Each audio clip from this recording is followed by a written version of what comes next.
Assalamualaikum warahmatullahi wabarakatuh.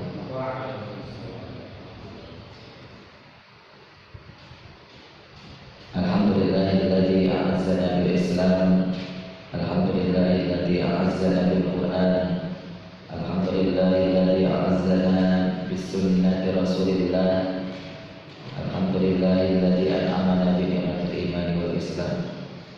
Asyhadu an la ilaha illallah wa asyhadu anna Muhammadan abduhu wa rasuluhu alladzi la nabiyya wa la rasula ba'dah. Fa yaqulu Allah ta'ala fi kitabihil karim, a'udzu billahi minasyaitonir rajim. Bismillahirrahmanirrahim.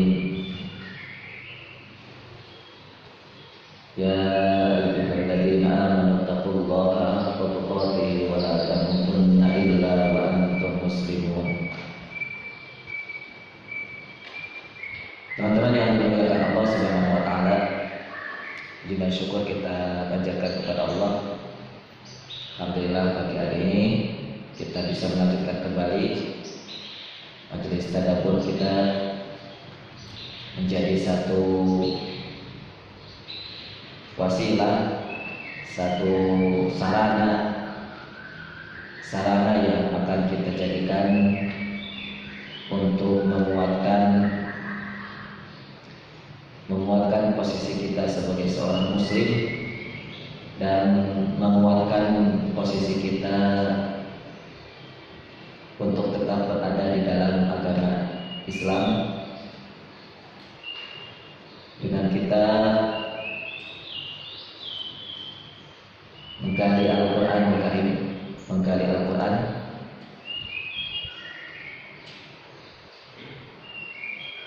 Salah satu yang akan kita gali adalah tentang pendidikan.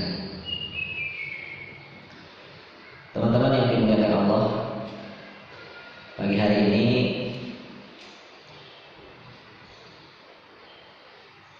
sebelum kami menyampaikan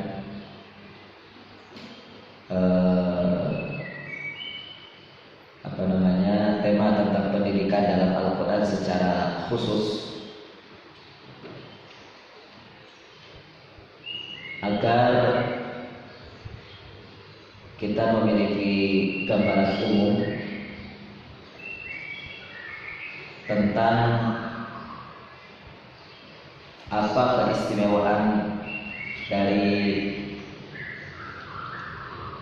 sebuah pendidikan dalam Al-Quran, apa keistimewaan sebuah pendidikan di dalam Al-Quran Al-Karim.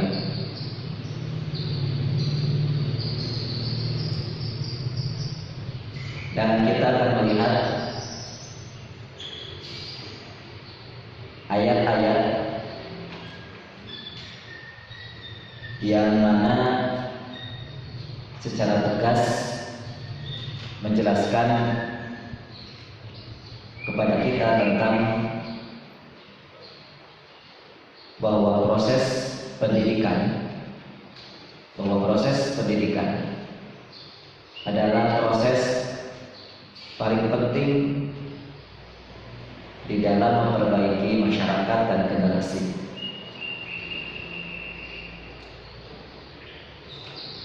Baik, sebelum ke situ kita melihat dulu keadaan dan fenomena muslimin hari ini.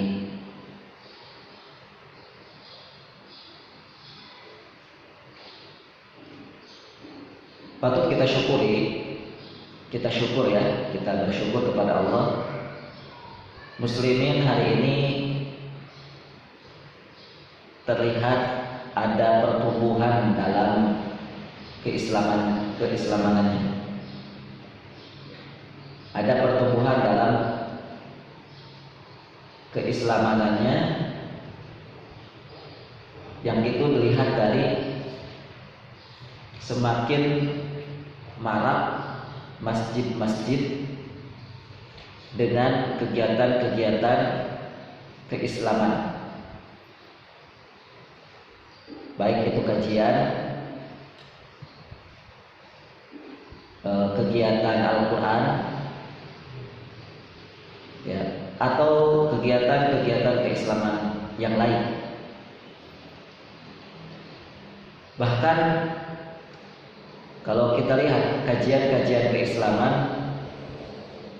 bukan hanya di masjid-masjid, tapi kajian-kajian keislaman hari ini sudah menyebar di berbagai tempat, di lapangan,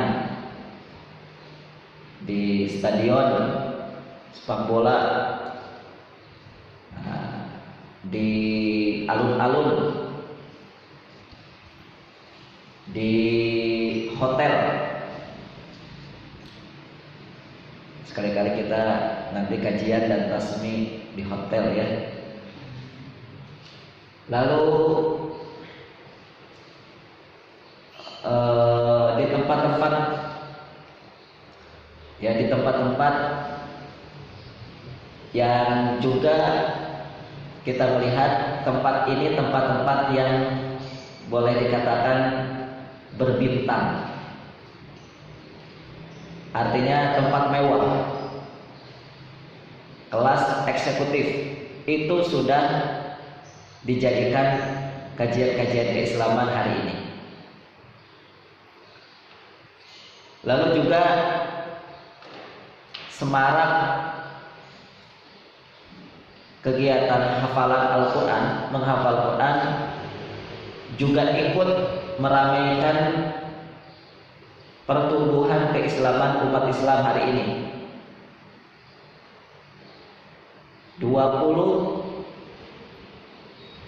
10 tahun, 20 tahun yang lalu, tempat-tempat atau kegiatan-kegiatan yang di situ ada hafalan Al-Quran mungkin jarang kita temui, mungkin jarang kita lihat. Tapi hari ini tempat di mana di situ ada kegiatan menghafalkan Al-Quran itu akan mudah kita temui.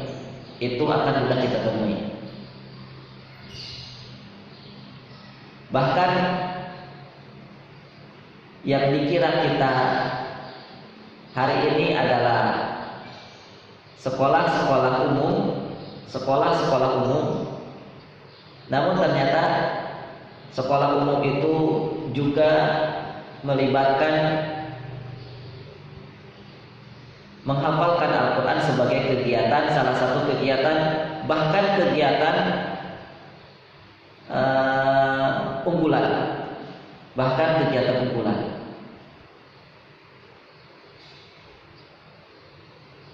Lalu juga pertumbuhan keislaman umat Islam hari ini dilihat dari semakin keren dan semakin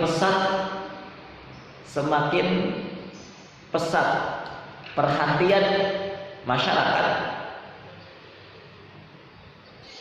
untuk atau kepada sekolah-sekolah Islam, kepada pesantren atau sekolah-sekolah Islam yang lain. Hari ini pesantren-pesantren banyak yang keren-keren sekolahnya, gedung-gedungnya. Pesantren gitu, ya,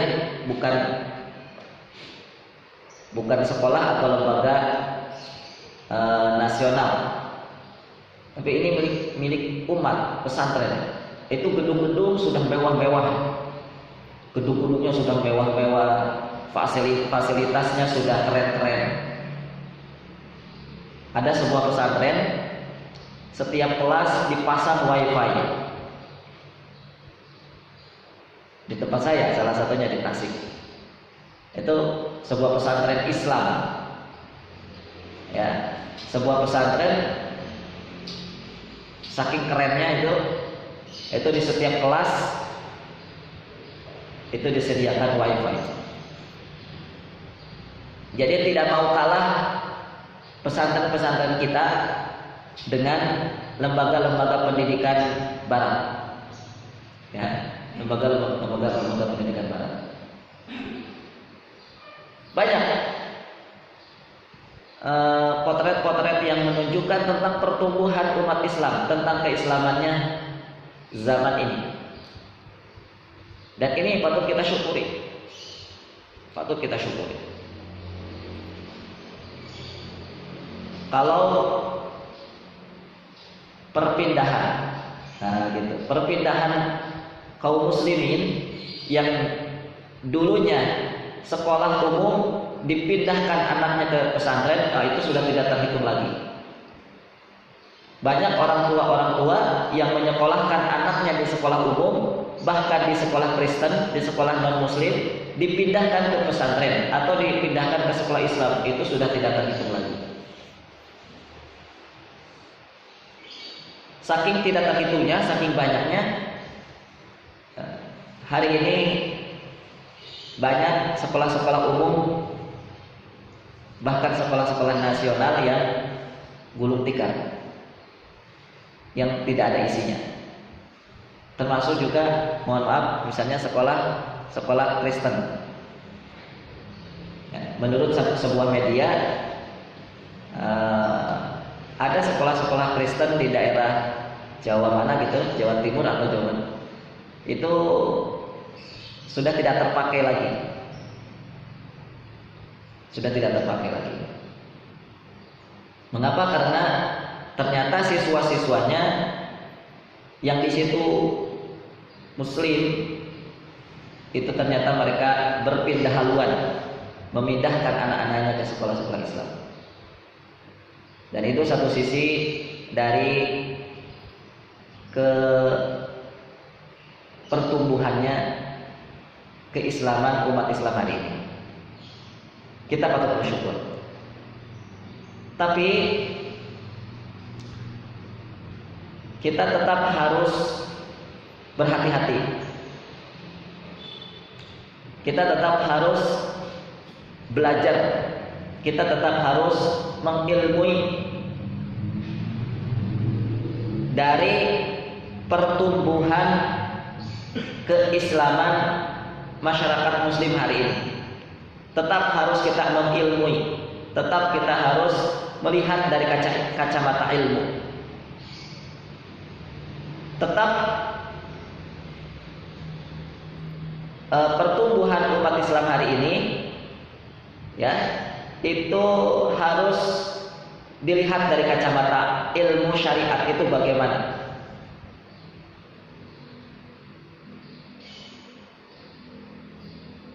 Semakin maraknya masjid-masjid, tempat-tempat, ruangan-ruangan untuk kegiatan keislaman, semakin kerennya lembaga-lembaga, tempat-tempat, gedung-gedung yang itu milik Islam, milik umat Islam, itu harus tetap dipotret atau harus tetap dilihat dari sisi ilmu. Dan kita tetap harus mengilmui semua itu, artinya tidak langsung menjustis, tidak langsung menilai bahwa itu adalah sesuatu yang menunjukkan kebanggaan. Karena ukuran Islam bahwa masyarakat itu dikatakan maju, negara itu dikatakan maju, atau sebuah lembaga itu dikatakan maju, tentu di dalam Islam diukur bukan dari sisi yang nampak, diukur bukan dari sisi yang terlihat oleh kacamata zahir, diukur bukan dilihat dari materi, apalagi gedung. Ya. Keislaman seorang atau keislaman sebuah masyarakat itu terlihat maju, diukur bukan karena itu. Namun keislaman seorang Muslim, keislaman sebuah masyarakat Islam, ukuran yang paling penting adalah dari sisi malah yang non materi, malah dilihat dari hal yang tidak kelihatan.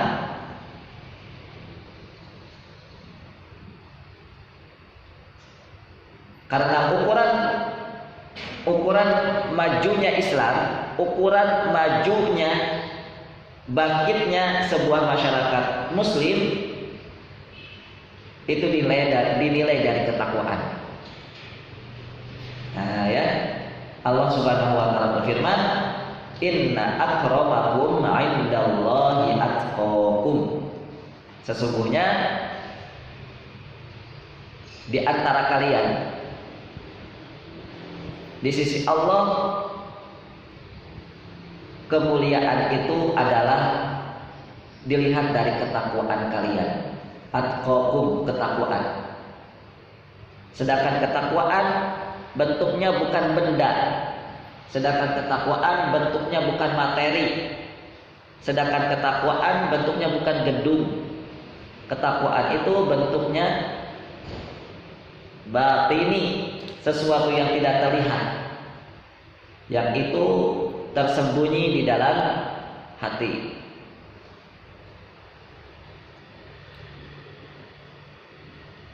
Nah, ya kita mulai melihat dari awal seperti ini dulu tentang kondisi sebuah masyarakat Muslim khususnya hari ini, sehingga nantinya kita akan pandai melihat ini masyarakat ini maju atau mundur.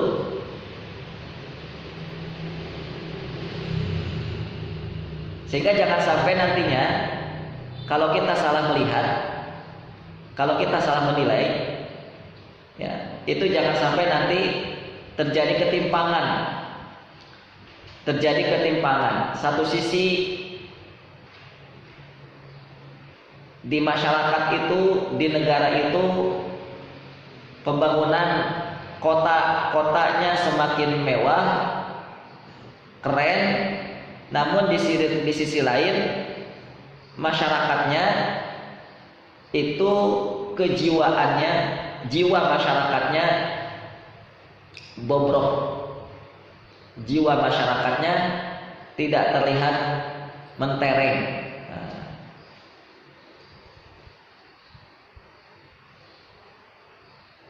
Karena disitulah penilaian yang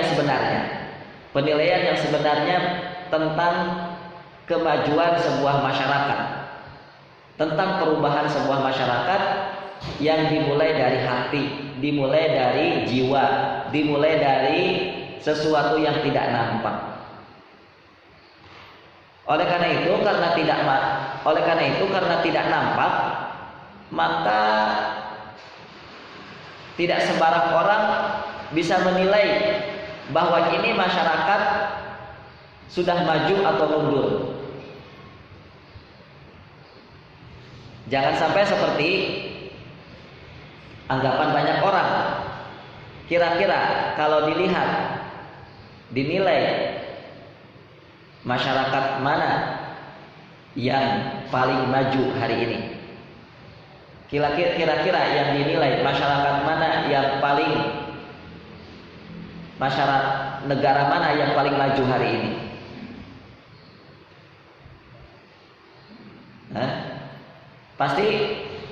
Pasti penilaian umum masyarakat kalau dikatakan negara maju, yang dinilai, yang dijawab jawabannya adalah pasti Eropa.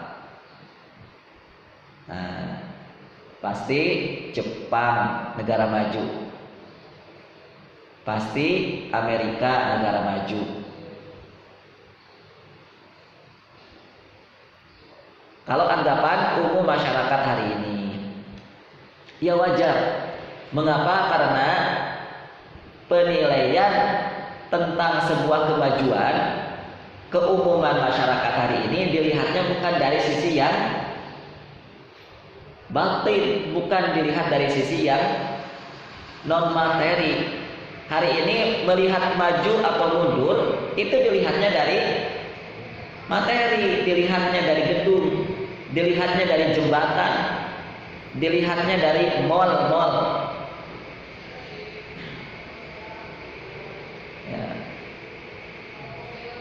Kan salah satu indikasi kota maju di situ tuh diantaranya ada Alfamart dan Indomart, gitu katanya ya.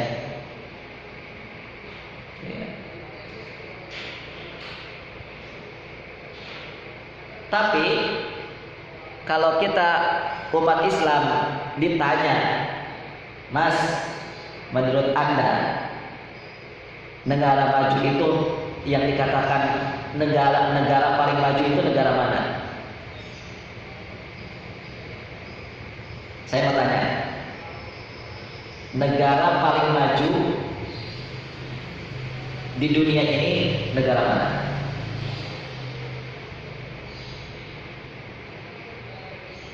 Hah?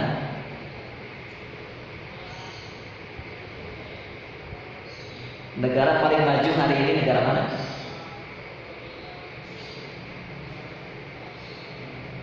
Loh, katanya kan kita ingin jadi masyarakat yang memiliki peradaban tinggi, yang memiliki kemajuan memiliki kemajuan, negara yang maju, negara. Lalu kita belum paham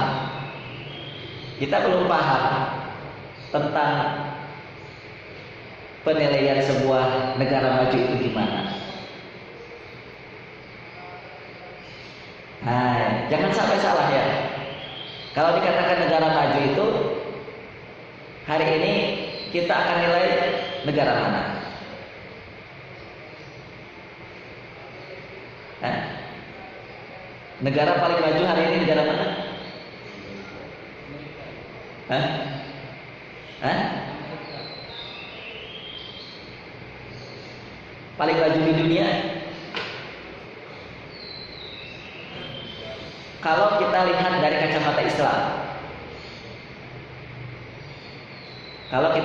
kacamata Islam, negara paling maju di dunia negara mana? Qatar.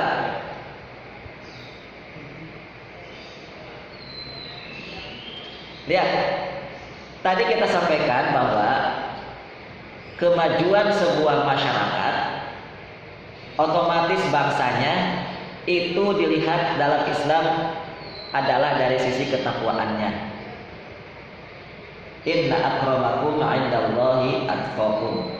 Kemuliaan orang yang paling mulia di antara kalian. Nah, kemuliaan gitu ya. Ketinggian, kemajuan. Karena pasti ya yang namanya negara maju itu masyarakatnya masyarakat yang bermutu, masyarakat yang bernilai tinggi.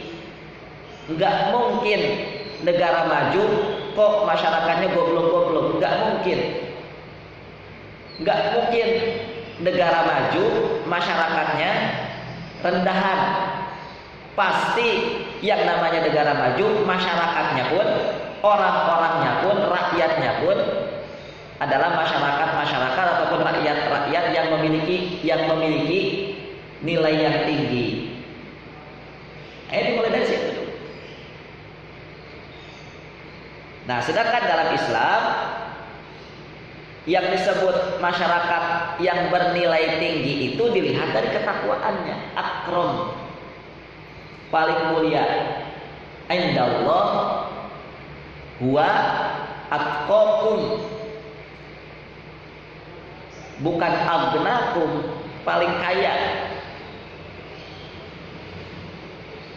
tapi paling takwa.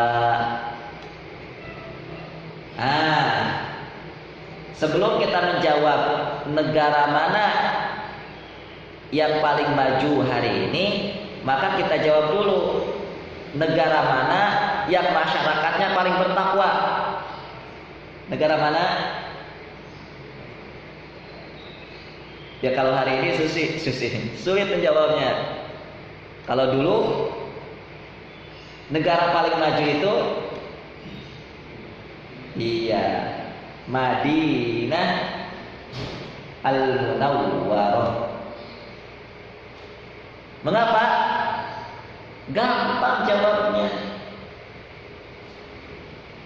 Karena masyarakat Madinah adalah masyarakat paling bertakwa. Di generasi pertama Islam, generasi sahabat adalah masyarakatnya mereka benar-benar memiliki ketakwaan yang tinggi di hadapan Allah. Jadi masyarakat bertakwa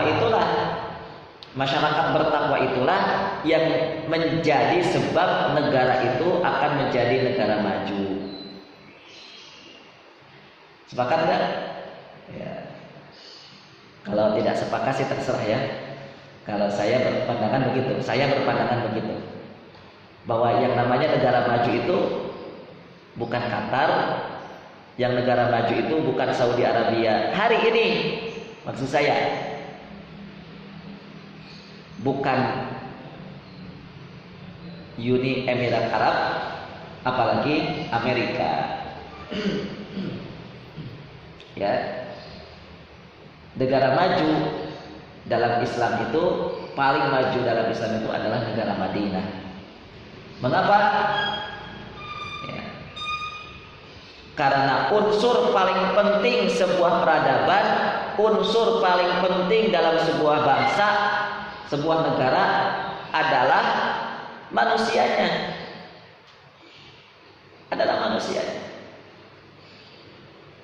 Sedangkan manusia di negara Madinah yang waktu itu pemimpinnya adalah Nabi, Abu Bakar, Umar, Utsman, Ali radhiyallahu anhum ajma'in, adalah masyarakat dan pemimpin-pemimpin paling bertakwa. Masyarakat, rakyat dan pemimpin-pemimpin yang memiliki nilai yang tinggi. Nilai yang tinggi sekali. Saking tinggi nilainya, itu tidak ada yang bisa menilai kecuali Allah saja. Kecuali Allah Subhanahu wa taala saja.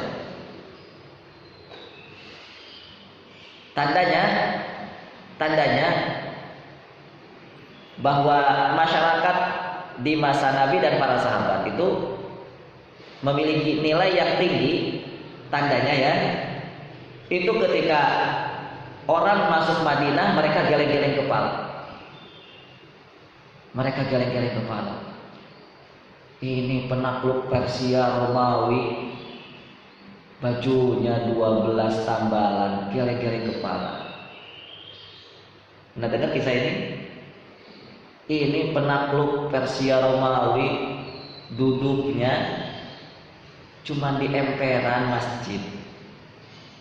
Ini penakluk Persia Romawi, penakluk imperium terbesar bumi hari itu tidur siangnya di pelepah kurma, tidur siangnya di bawah pohon kurma, bukan di istana megah dan mewah. Enggak ngerti. Lihat, itu nilai yang sangat tinggi, saking tingginya manusia pun tidak bisa menilai. Manusia pun nggak paham. Itu saking tingginya ya. Geleng-geleng kepala. Itu penakluk Persia Romawi, ya. Tidurnya sampai kelihatan bekas apa tuh namanya? Kelihatan bekas tempat tidurnya, karena tempat tidur khalifah waktu itu, nah bukan, jangankan spring bed atau kasur mewah hari ini, dulu tempat tidurnya khalifah waktu itu, mereka tiduran di tempat yang kasar, yang kalau tidur di situ pasti akan ada bekas-bekasnya. Itu khalifah, itu namanya negara maju. Dan itu namanya masyarakat bernilai tinggi, ya. Masyarakat yang bernilai tinggi. Sudahlah, manusia, kalian tidak akan bisa menilai para sahabat, menilai generasi pertama. Yang bisa menilai adalah hanya aku, kata Allah. Jebol alat ukur kalian. Coba ukur. Kalian punya alat ukur, ya.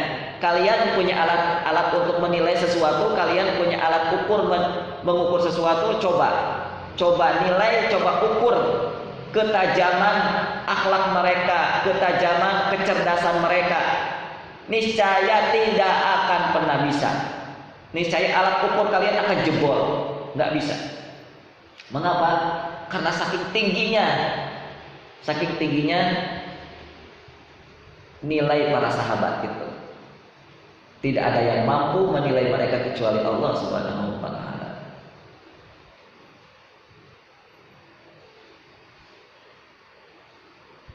Ya.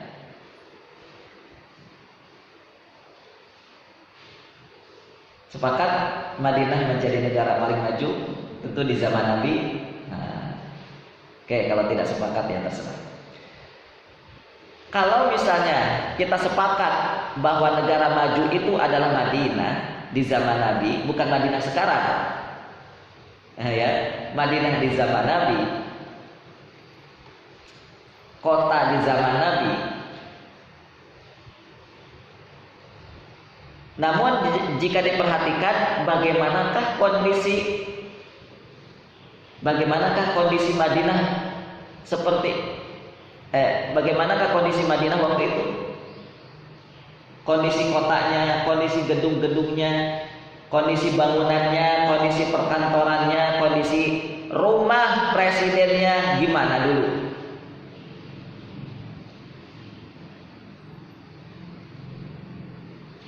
Apakah Madinah punya gedung? Apakah negara Madinah punya perkantoran? Apakah Madinah punya istana kepresidenan punya?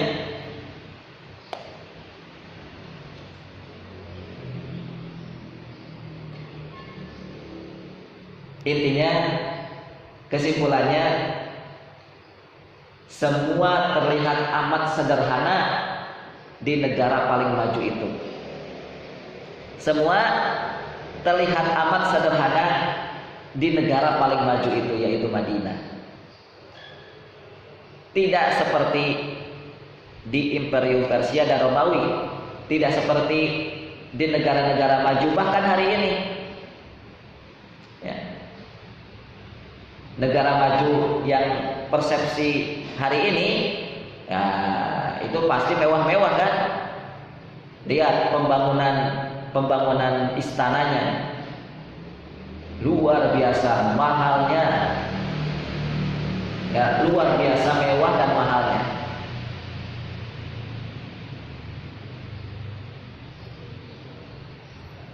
Dan itu tidak cukup satu istana kepresidenan, tidak cukup satu.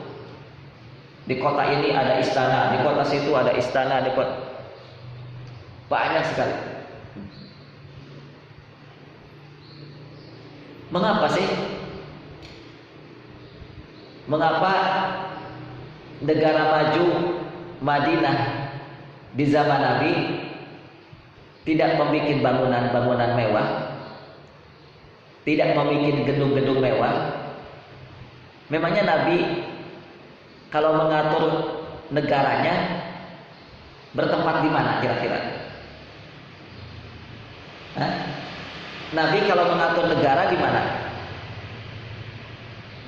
Di masjid. Nabi kalau mengatur negara di mana? Di masjid. Kenapa Nabi tidak bangun ini, bangun itu, bangun rumah sakit sendiri, bangun perkantoran sendiri, bangun istana khalifah sendiri? Kenapa?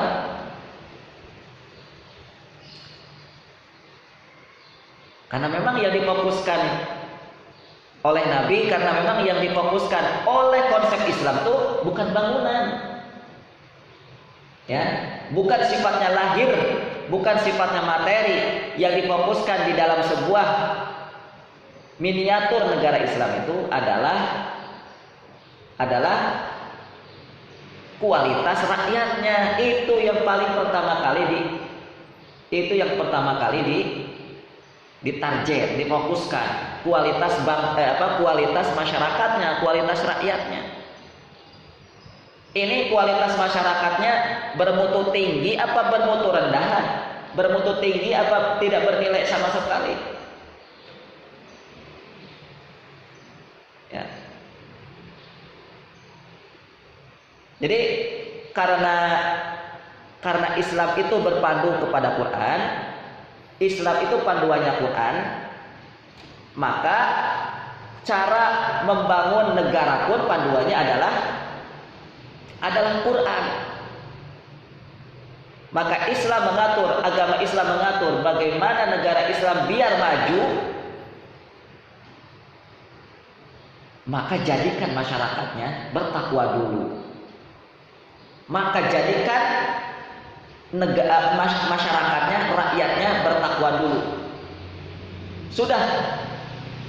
Itu yang namanya pembangunan gedung-gedung, itu yang namanya pembangunan rumah sakit mewah, itu yang namanya pembangunan lembaga-lembaga pendidikan mewah. Itu lain kali bisa dibikin. Tapi hal yang paling urgent adalah pembangunan apa? Yang paling urgent dalam negara Islam, pembangunan manusia. Pembangunan manusia. Itu yang paling penting.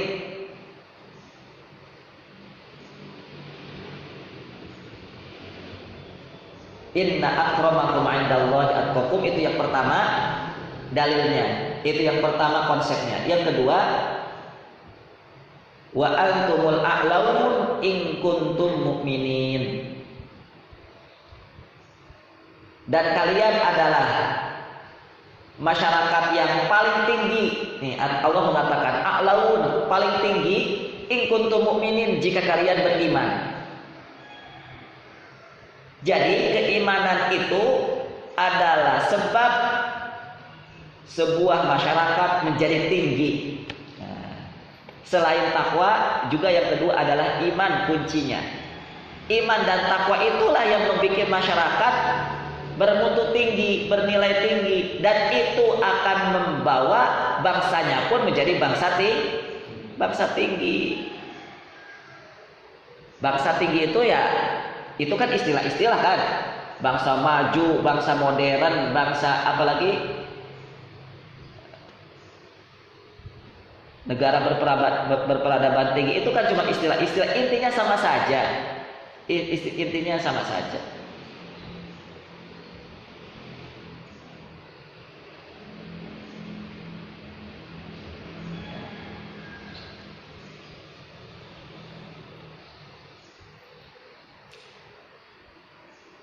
Jadi ketakwaan dan iman. Saya ingin berbicara masalah ilmu, masalah keilmuan ya. Begini. Kalau masalah gedung, kalau masalah materi itu sudah mudah kita pahami. Tapi apakah masyarakat yang memiliki keilmuan yang tinggi itu pun sudah menjadi indikasi bahwa masyarakat itu masyarakat yang maju? Apakah masyarakat yang memiliki tingkat kecerdasan, masyarakat yang memiliki kualitas keilmuan yang tinggi juga sudah cukup dikatakan itu adalah masyarakat yang mulia, masyarakat yang modern, masyarakat yang maju,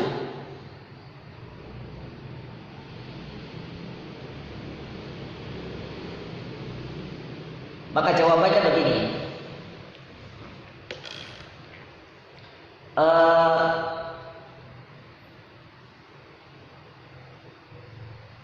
Kalau lihat urutan sejarah ya, kalau lihat urutan generasi,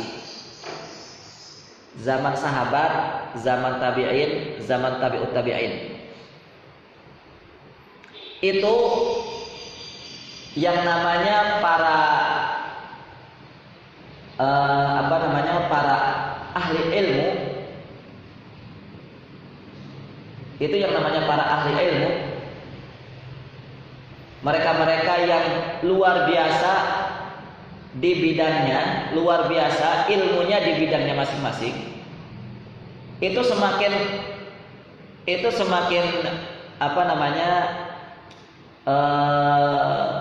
semakin maju generasi itu, semakin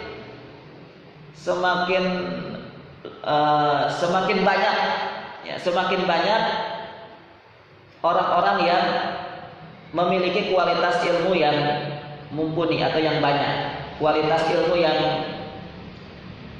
banyak gitu ya.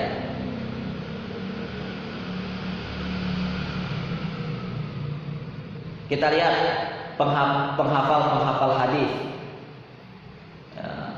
penghafal ilmu Islam itu semakin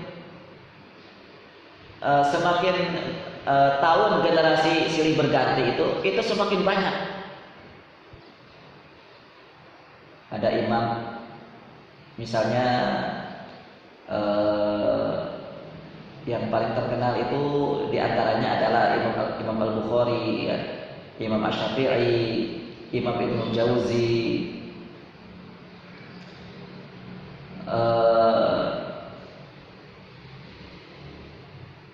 seolah-olah ya, kepakaran ilmu mereka itu seolah-olah itu dulu di zaman sahabat belum ada. Mereka yang ahli sains Islam, mereka yang ahli mereka yang ahli pertanian Islam itu di zaman misalnya yang paling terkenal kan di zaman Bani Abbasiyah ya, atau di Andalus, itu semakin banyak sekali.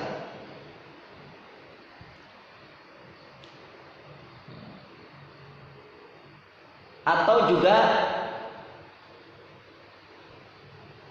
juga selain dilihat dari keilmuan, baik itu keilmuan Islam atau baik itu keilmuan agama atau keilmuan dunia, yang apakah itu bisa jadi menunjukkan tentang kemajuan sebuah masyarakat sebagai muslim ya, kemajuan masyarakat Islam. Juga yang penilaian yang keduanya adalah apakah dikatakan masyarakat itu maju kalau masyarakatnya sudah rajin ibadah ke masjid. Apakah cukup masyarakat itu dikatakan masyarakat maju kalau masyarakat itu rajin ke masjid, rajin ibadah? Apakah sudah cukup?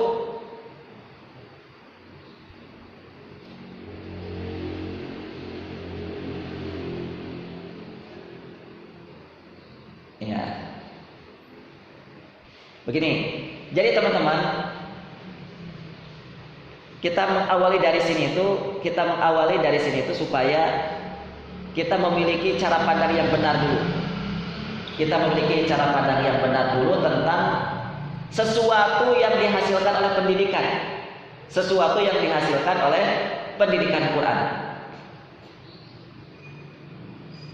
Kalau berbicara, singkatnya yang begini, kalau berbicara tentang gedung-gedung mewah, materi-materi yang unggul gitu ya, materi-materi yang itu yang sifatnya modern, gedung-gedung yang mewah, itu sudah kita sepakati bahwa Islam tidak memandang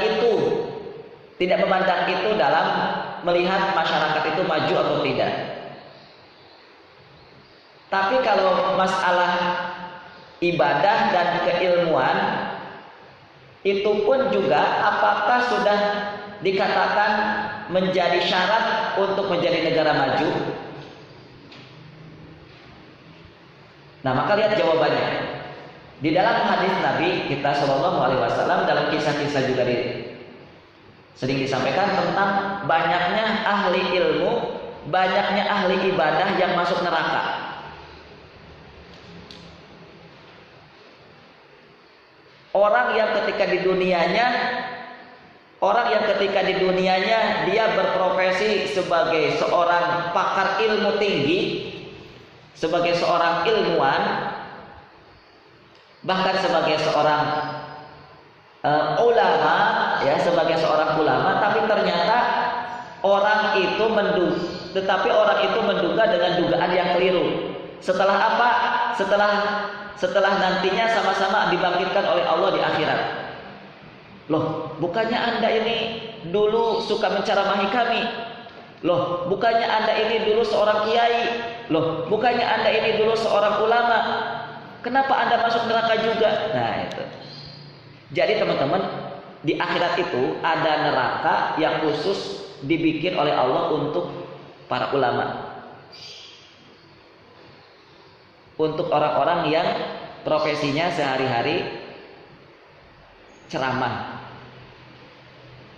untuk pulau. Nah, kalau memang seperti itu, kalau kondisinya seperti ini, bahwa keilmuan pun, bahkan ibadah pun, setiap hari ibadah ke masjid, setiap hari dia sholat, ya, tapi itu tidak menjamin orang bahagia di akhirat. Tapi itu tidak menjamin orang dimuliakan oleh Allah. Mengapa? Karena banyak ahli ibadah masuk neraka. Ya, ahli ibadah masuk neraka. Kenapa? Ya. Nah, nanti antum punya bahan, punya materi untuk antum gali. Coba saja ya, antum gali ahli ilmu yang masuk neraka itu kisahnya bagaimana? Siapa saja? Kok bisa masuk neraka? Ahli ibadah seperti apa kok bisa masuk neraka? Orangnya siapa? Kalau disebutkan itu namanya ya. Nah, nanti kita ketika Syawal sudah masuk lagi majelis sirah, antum punya tugas itu. Karena dalam ayatnya kan ada tuh, fawailul lil musallin, dan celaka orang-orang yang ibadah sholat. Lihat, orang yang sholat saja masuk neraka. Gimana orang yang zakat? Gimana orang yang puasa? Gimana orang yang haji? Bukankah sholat itu ibadah paling penting sebelum yang lainnya kan? Makanya sholat itu adalah rukun Islam yang kedua. Haji, puasa, zakat, rukun Islam yang keberapa? Itu kan setelah sholat itu kan? Sholat, syahadat, sholat, puasa, zakat, haji, baru haji. Mengapa sholat ditaruh di urutan kedua? Karena sholat paling penting, ibadah paling penting. Lah, ibadah paling penting saja tidak menjamin seseorang itu masuk surga. Ada fawailul lil musallin, celaka orang-orang yang sholat. Ya Allah, ya sudah, kita gak usah sholat saja. Apakah gitu? Apalagi orang yang zakat, apalagi orang yang haji, apalagi orang yang puasa Ramadan. Nah, teman-teman yang dimuliakan Allah Subhanahu wa taala, jadi alasan kenapa Ma'had ini dibikin dengan sebuah visi berawal dari generasi iman dan Quran itu diawali dari iman dulu, ya karena dimulainya masyarakat yang berperadaban tinggi itu dimulai dari iman. Ini Quran mengatakan, bukan dari banyak-banyakan ilmu, teman-teman. Ini awas nih ya, jangan terobsesi, jangan terperdaya, jangan tertakjubkan ketika antum melihat orang yang hafalan hadisnya banyak, hafalan Qur'annya banyak. Jangan terperdaya, teman-teman. Karena penilaian seseorang itu dilihat dari imannya.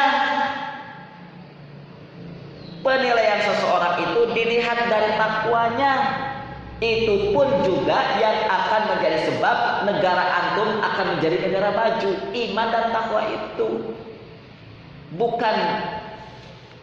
bukan dilihat dari banyak-banyakan hafalan ilmu, bukan dilihat dari banyak-banyakan gelar-gelar di depan dan di belakang nama antum, bukan itu. Entah itu doktor, profesor, LSK apa, bukan itu. Negara maju itu bukan dilihat dari menterengnya gelar-gelar antum, itu bukan. Karena itu tidak menjamin kita bisa masuk surga, tidak bisa menjamin kita ini aman dari siksa api neraka. Yang hanya bisa menjamin seseorang itu selamat dari neraka itu ya apa?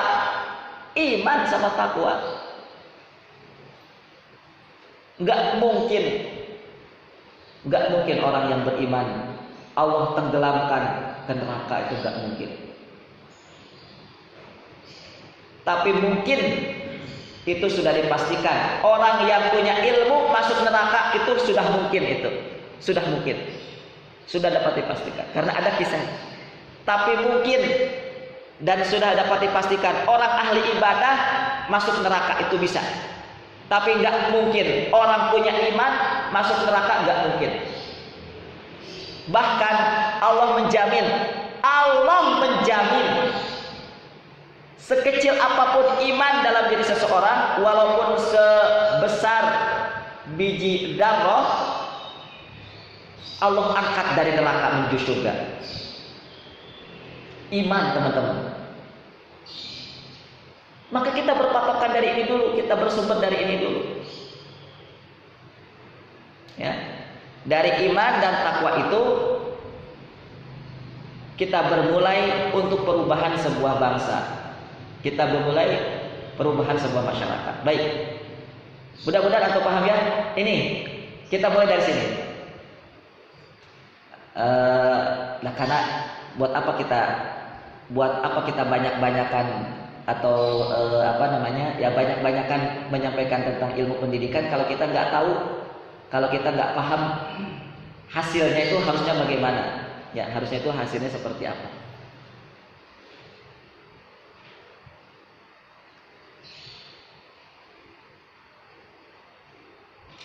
Teman-teman yang dimuliakan Allah Subhanahu wa taala,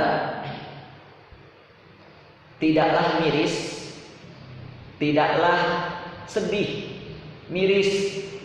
sedih gitu ya. Keadaan sebuah generasi, keadaan sebuah masyarakat kecuali disebabkan karena lalai dalam pendidikannya. Karena masyarakat itu lahir dari sebuah pendidikan. Karena sebuah masyarakat itu lahir dari sebuah pendidikan. Kalau cara mendidiknya salah, maka akan menjadi masyarakat yang rusak. Kalau cara mendidiknya benar, maka akan menjadi masyarakat yang soleh, akan menjadi masyarakat yang benar.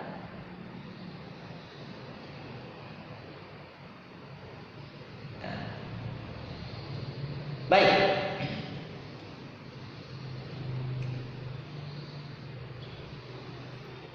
Setelah kita bahas tentang ujung dari sebuah pendidikan itu untuk apa, bahwa sebuah pendidikan itu di dalam Islam ya, dalam konsep Quran itu dihadirkan untuk memperbaiki generasi, untuk menjadikan generasi itu menjadi generasi yang bernilai tinggi di hadapan Allah Subhanahu wa taala. Bukan untuk hanya sekedar menjadi negara maju, bukan. Bukan sekedar itu. Kalau hari ini jika berbicara tentang pendidikan, maka itu pasti hasilnya tidak akan keluar dari kemajuan negara. Ya, pasti akan menjawab tidak akan keluar dari itu. Kenapa kamu sekolah? Nah, agar bisa bermanfaat untuk bangsa dan negaranya. Mesti gitu jawabannya. Jarang orang mengatakan, kenapa kamu sekolah? Supaya bisa masuk surga. Jarang ada anak yang berbicara begitu. Jarang ada anak yang menjawab begitu. Kenapa kamu sekolah, nak? Supaya bisa masuk surga, Pak. Nah, seringnya begitu. Ya nggak salah juga. Tidak salah juga jawabannya, supaya bisa bermanfaat untuk bangsa dan negara, itu nggak salah. Hanya yang paling berkepentingan kenapa kita harus berpendidikan, yang paling berkepentingan kenapa kita harus belajar itu, kenapa kita harus berilmu itu adalah urusannya bukan dunia, urusannya adalah akhirat.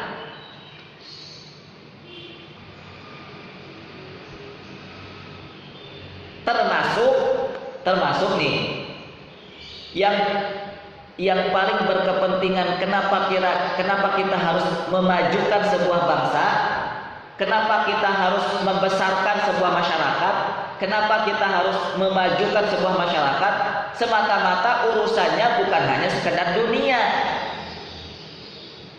Ayo kita majukan bangsa, ayo kita majukan negara. Saya sudah pantas belum jadi presiden. Itu kan biasanya, ayo kita majukan bangsa, ayo kita majukan rakyat kita. Kalau berbicara masalah itu, kira-kira alasannya kenapa? Kalau orang berbicara masalah kemajuan masyarakat, kemajuan sebuah bangsa, itu alasannya apa yang mendasari biasanya? Ya, nggak akan jauh-jauh dari masalah dunia.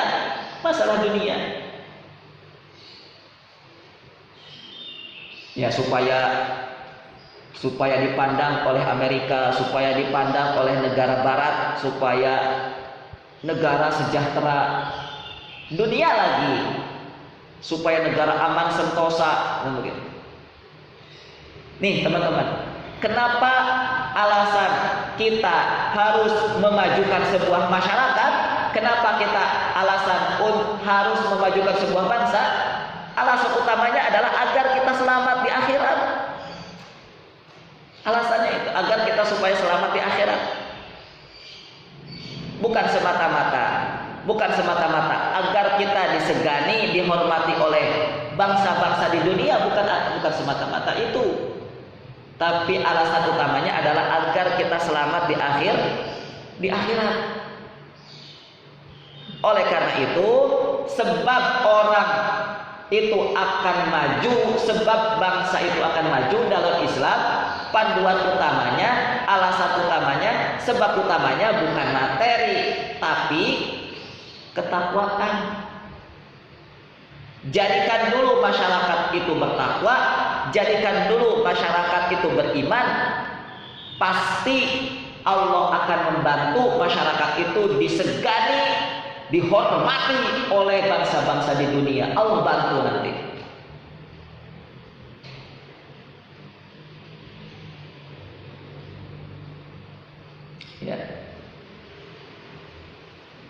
Ya, mudahnya sebagaimana negara Arab, sebagaimana masyarakat Quraisy, itu mudahnya ya.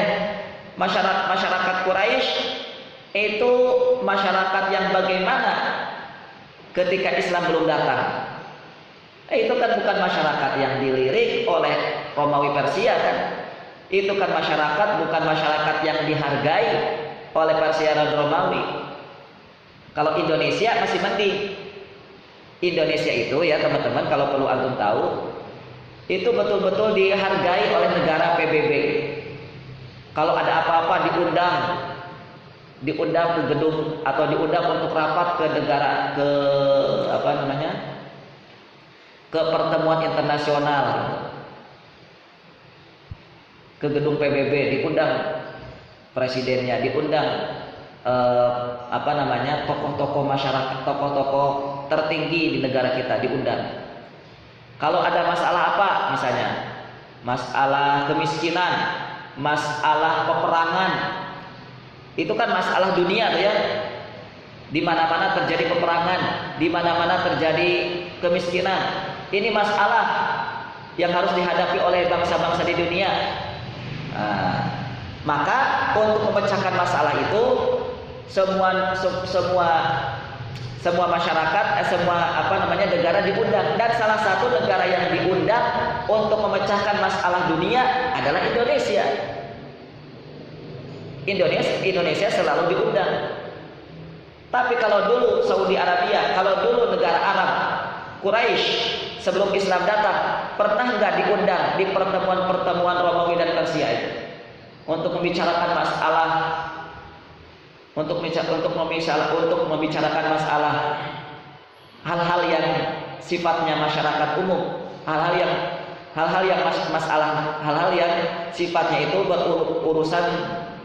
urusan umum, nggak pernah diundang.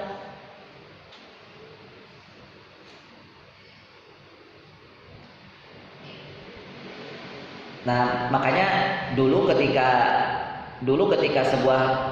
sebuah peperangan terjadi antara Khalid bin Walid dengan Romawi, Khalid bin Walid radhiyallahu anhu dengan Romawi, sebuah peperangan Yarmuk kalau tidak salah ya. Itu ketika di tengah-tengah peperangan, si Romawi ini kan ngejek. Lah kalian orang Arab ngapain juga kalian datang ke sini?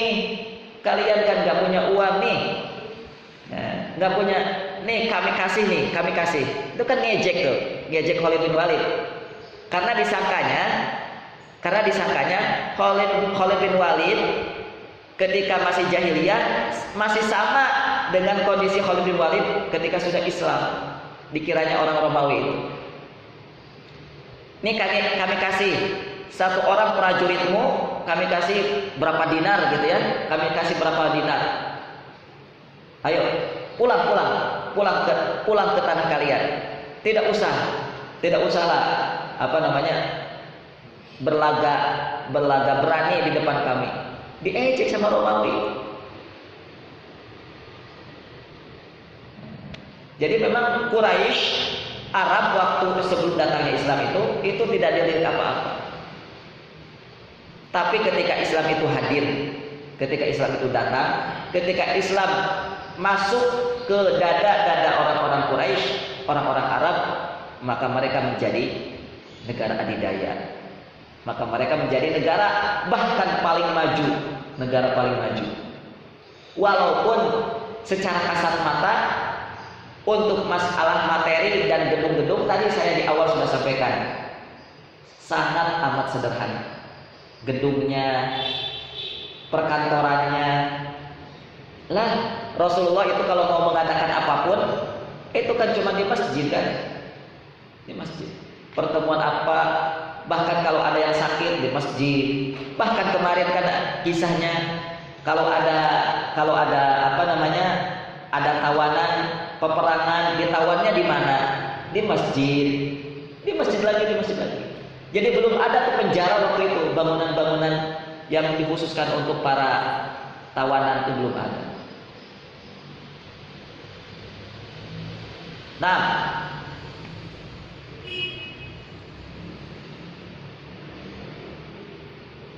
berikutnya kita coba akan kasih gambaran, itu kan tadi hasilnya ya. Kita akan kasih gambaran pandangan umum terkait tentang pendidikan dalam Al-Quran. Termasuk mengapa negara Islam Madinah di zaman Nabi itu bisa menjadi negara maju, itu bagaimana alasannya? Itu dimulai dari pendidikan Qur'annya. Dimulai dari pendidikan Qur'annya.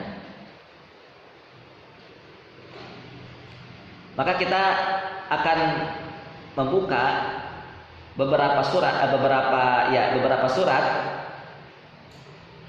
yang itu bertemakan tentang pendidikan, yang menjadi sebab umat manusia mengalami perubahan. Kan perubahan yang sebenarnya yang dialami oleh umat manusia itu sebenarnya itu dimulai dari sejak Rasulullah dilahirkan. Itu sebenarnya dari situ yang namanya perubahan umat manusia. Sebenarnya kalau Rasulullah tidak lahir, kalau tidak ada Rasulullah, tidak ada Rasul akhir zaman, sepertinya kiamat sudah terjadi waktu itu. Kiamat itu sudah terjadi waktu itu. Mengapa? Karena Rasulullah SAW pernah menyampaikan bahwa ketika Allah menggulung bumi, itu Allah memandangi masyarakat bumi dengan pandangan yang marah, murka sekali Allah kepada masyarakat bumi. Lah sudah, kalau Allah sudah murka, ya tinggal disentil saja kan, tinggal sedikit saja, sudah bumi jadi hancur kiamat.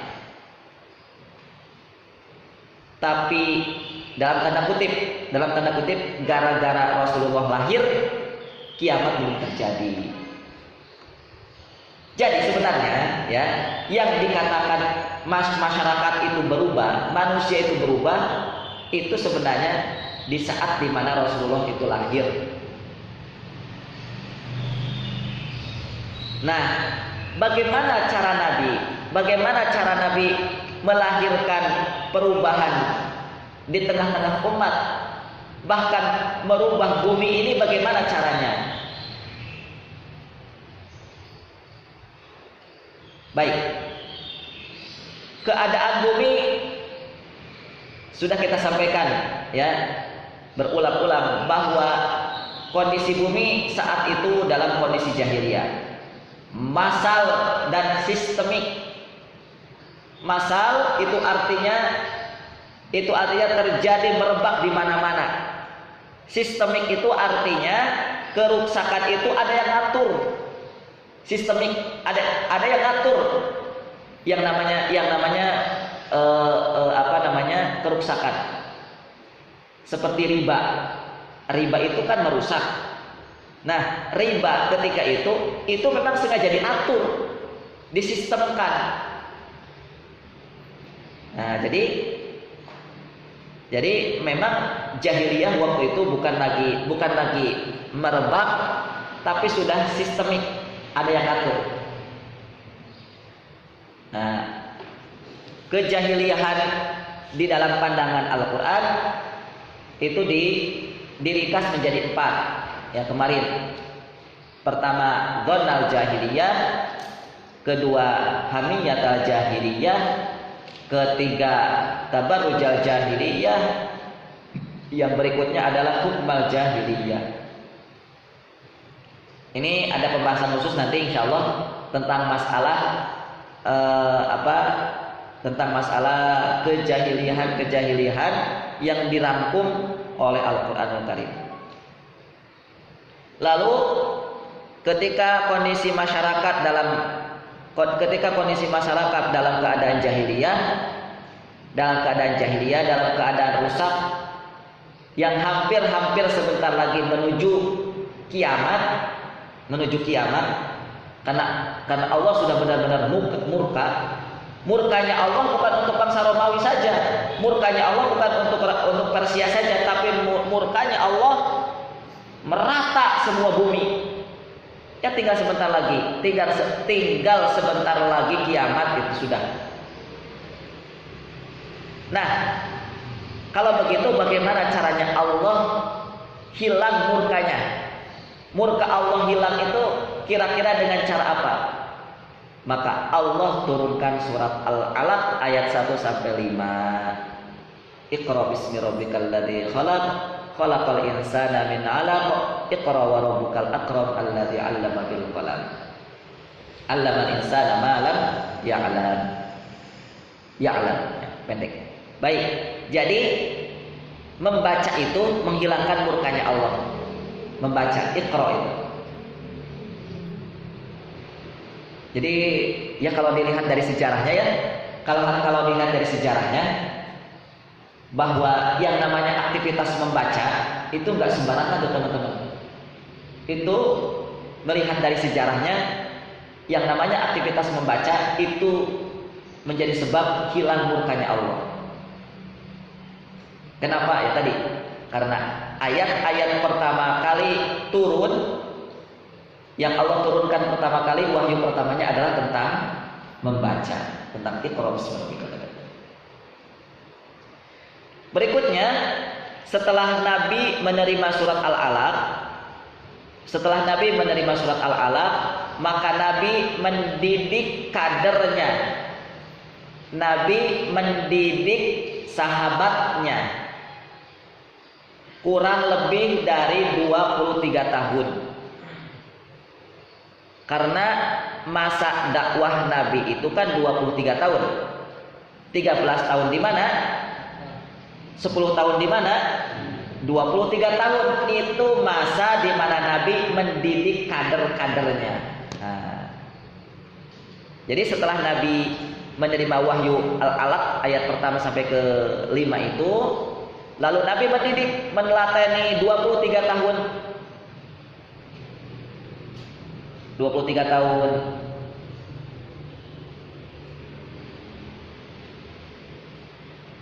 Dan setelah Nabi wafat 23 tahun dakwah Nabi, maka seluruh jazirah Arab, suku-suku Arab masuk Islam.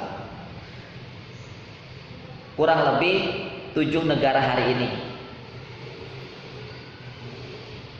Tidak cukup itu.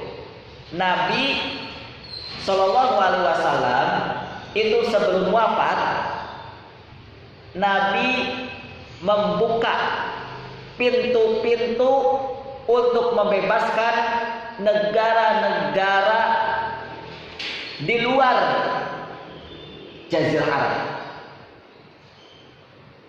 Sebelum Nabi wafat, Nabi membuka pintu untuk para sahabatnya tadi ya, untuk kader-kadernya nanti. Pintu yang dimana para sahabat bisa mudah untuk menaklukkan, bisa mudah untuk membebaskan negara-negara di luar Jazirah Arab. Baik. Di antaranya ketika Nabi masih hidup, Nabi mengutus utusannya ke Tabuk. Nabi mengutus utusannya ke Tabuk. Ada apa di Tabuk? Lalu manfaat apa yang dihasilkan oleh muslimin ketika Nabi memerintahkan para sahabatnya ke Tabuk? Tabuk itu teman-teman, itu adalah tempat pertemuan antara muslimin Madinah, antara muslimin Jazirah Arab dengan Romawi Syam. Ingat ya, ketika Nabi masih hidup, Syam itu belum muslim. Negara Syam itu hari ini Yordania, Palestina, Lebanon, Suriah. Itu belum Islam, itu belum. Palestina belum. Tetapi pintunya sudah dibuka oleh Rasulullah. Melalui apa? Melalui Allah utus utusannya, yaitu diawali dengan diutusnya Usama bin Zaid ke Tabuk itu. Itu kan menjadi gentar tuh musuh-musuh Islam, menjadi gentar karena di sepanjang perjalanan antara Jazirah Arab menuju Tabuk itu kan suku-suku di sekitar itu melirik tuh. Ini pasukannya Nabi Muhammad mau dibawa kemana? Muncullah kabar, berita, sebagainya. Intinya sampai akhirnya di mana masyarakat paham dengan kejadian itu, dengan perjalanan Usama bin Zaid ke Tabuk itu, masyarakat menjadi paham. Suku-suku di wilayah-wilayah yang dilalui oleh Usama bin Zaid itu menjadi paham. Oh, ternyata ini pasukan bukan pasukan biasa. Mengapa? Karena pasukan ini akan menantang imperium terbesar bumi waktu itu. Nah, itu kan salah satunya kenapa Jazirah Arab itu masuk Islam. Itu salah satunya dengan ekspansi dengan utusan-utusan itu. Nah, coba kalau umpamanya negara-negara atau suku-suku di situ menentang atau tidak menyegani, tidak segan kepada muslimin, itu pasti belum sampai ke Tabuk muslimin sudah beradu, muslimin sudah berperang dengan suku-suku yang berada di lintasan-lintasan itu yang dilalui oleh muslimin itu. Karena jaraknya sangat jauh itu antara Madinah dengan Tabuk. Dengan Mekah saja itu sampai ribuan kilometer, apalagi dengan Madinah. Baik, itu kalau diceritakannya. Jadi pintu-pintu masuk untuk menaklukkan negara-negara di luar Jazirah Arab sudah Nabi buka. Sampai akhirnya kapan Romawi takluk di tangan muslimin? Kapan? Ketika di masa Umar bin Khattab radhiyallahu anhu. Ya. Tidak hanya itu. Ketika Nabi masih hidup, Nabi berhasil mengkader para sahabatnya sehingga muncullah sahabat-sahabat pilihan. Para ulama sirah mengatakan begini, dari 120.000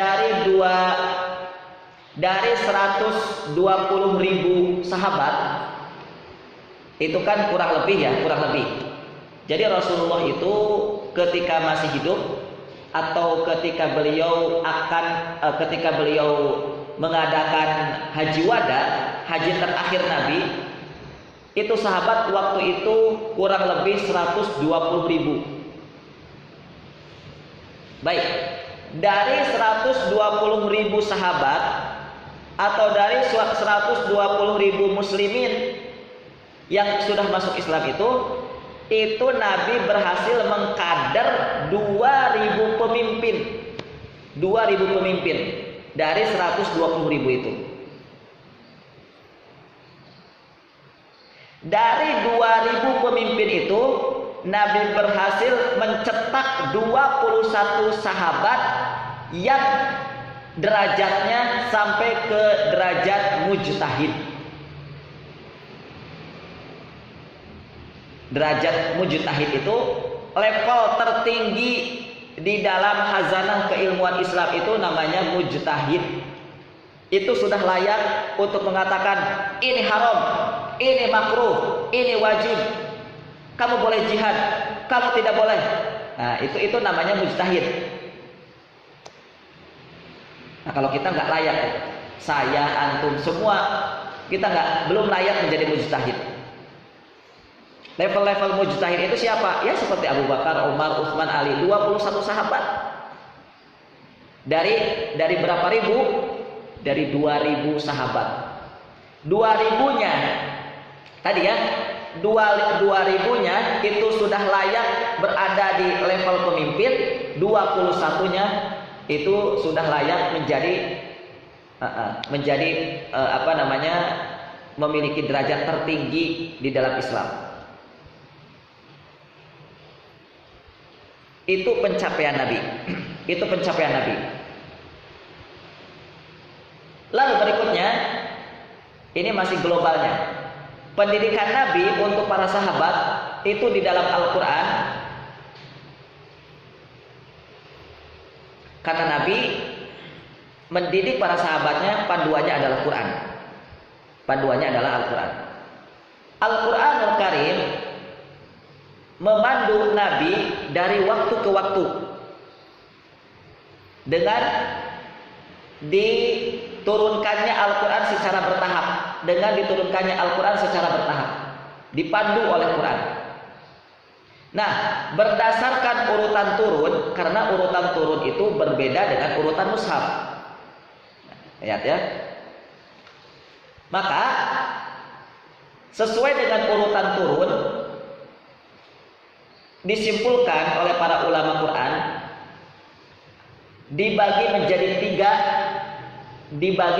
tema besar, dibagi menjadi tiga tema besar sesuai dengan urutan turun. Sepertiga pertama itu tema tentang islahun nafas, memperbaiki jiwa. Sepertiga kedua islah al-mujtama, memperbaiki masyarakat.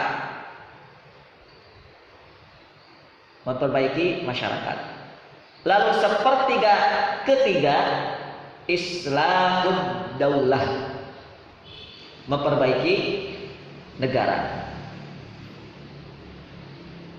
Jadi Al-Quranul Karim jika diringkas sesuai dengan urutan turun, jika dibagi sesuai dengan urutan turun, itu menjadi tiga tema besar. Itu menghasilkan tiga tema besar: memperbaiki jiwa, memperbaiki individu, memperbaiki masyarakat, dan memperbaiki negara. Itu Al-Quranul Karim. Ya. Tentu dari sini antum sudah bisa tergambar bagaimana cara memperbaiki sebuah bangsa, bagaimana cara memperbaiki sebuah masyarakat. Kita tentu tidak bisa melakukannya kecuali dimulai dari memperbaiki diri sendiri dulu, memperbaiki nafas sendiri dulu, memperbaiki jiwa-jiwa sendiri dulu, individunya dulu diperbaiki, baru setelah itu memperbaiki masyarakat, baru setelah itu memperbaiki negara.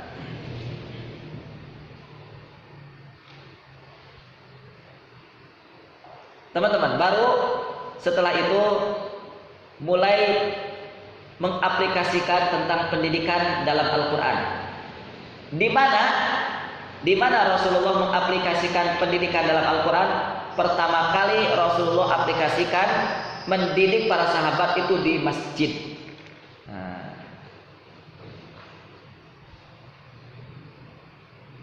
Karena tempat pertama kali dalam membentuk generasi Islami di masjid.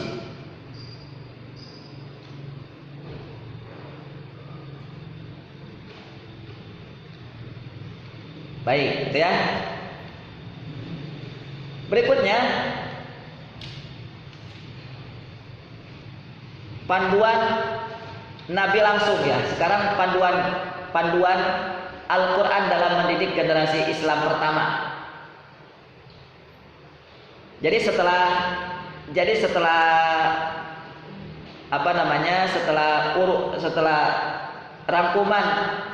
rangkuman Quran, setelah Al-Quran itu kita rangkum itu seperti apa bagaimana Rasulullah menjadikan Al-Quran sebagai panduan. Maka setelah itu kita coba cari urutannya atau cari turunannya, atau ayat-ayat mana, ayat surat-surat mana yang itu dijadikan sebagai panduan Nabi dalam mendidik generasi. Surat-surat apa, ayat-ayat berapa yang itu dijadikan oleh Nabi dalam mendidik generasi, dalam mendidik para sahabat. Yang pertama, surat Al-Baqarah ayat 129.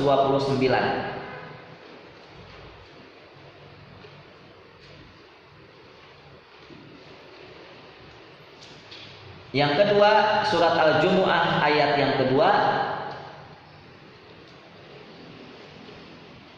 Yang ketiga, surat Ali Imran ayat ke-164. Yang kelima, surat Al-Baqarah ayat 151. Nah, kira-kira 5 itu. 5 surat itulah ya, yang memandu Nabi dalam mendidik para sahabat. Al-Baqarah 129, Al-Jumu'ah ayat yang kedua, Ali Imran ayat ke-164, Al-Baqarah ayat 151. Kita mulai dulu dari Al-Baqarah ayat 129.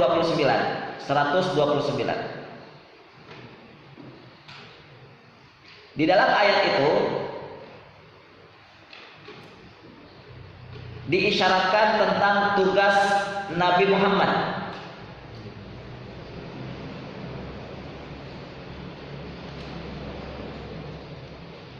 Diisyaratkan tentang tugas Nabi Muhammad Shallallahu Alaihi Wasallam, namun melalui untaian doa Nabi Ibrahim. Yang mengatakan Rabbana wab'ats fihim rasulan minhum yatlu alaihim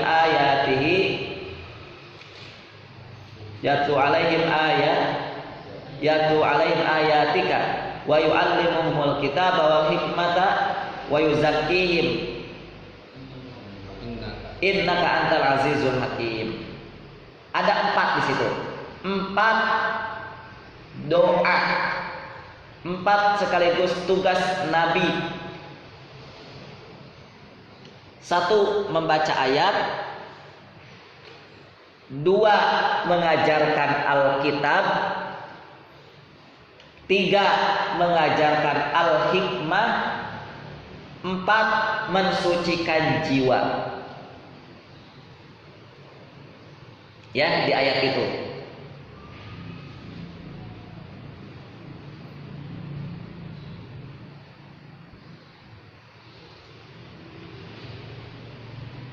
Jadi Nabi kita mendidik para sahabat itu panduannya ini, membacakan ayat, mengajarkan Alkitab, mengajarkan Al-Hikmah, mensucikan jiwa.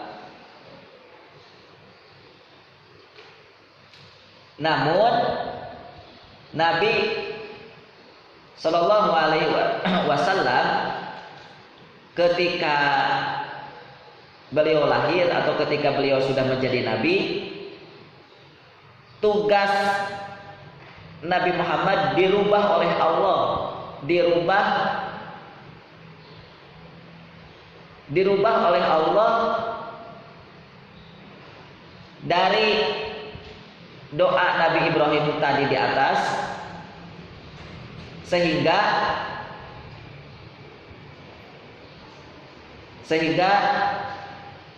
Nabi membuat membuat pendidikan untuk sahabat-sahabatnya sesuai dengan surat Al-Jumu'ah ayat yang kedua. Intinya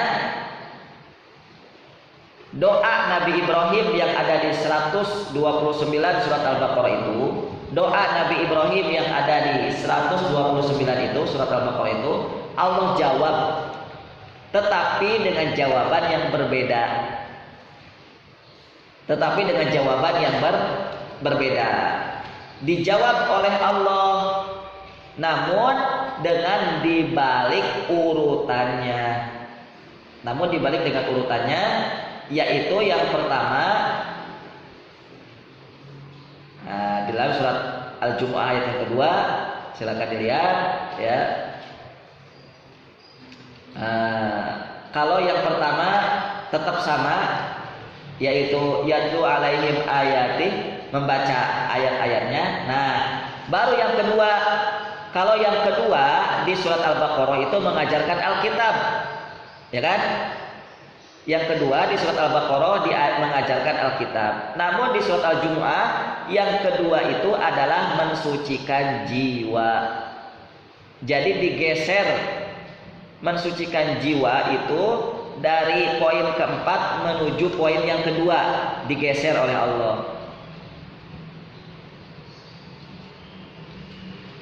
Mensucikan jiwa, mengajarkan Alkitab, baru mengajarkan Al-Hikmah.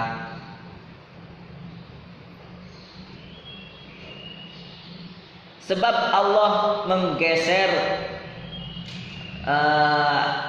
sebab Allah menggeser doa Nabi Ibrahim itu, yaitu dari mensucikan jiwa nomor keempat menjadi nomor kedua, itu tentu Allah Maha tahu. Allah inginkan, ya, tentunya Allah inginkan umat Nabi Muhammad itu dibenahi jiwanya sebelum ilmu, dibenahi jiwa sebelum ilmu.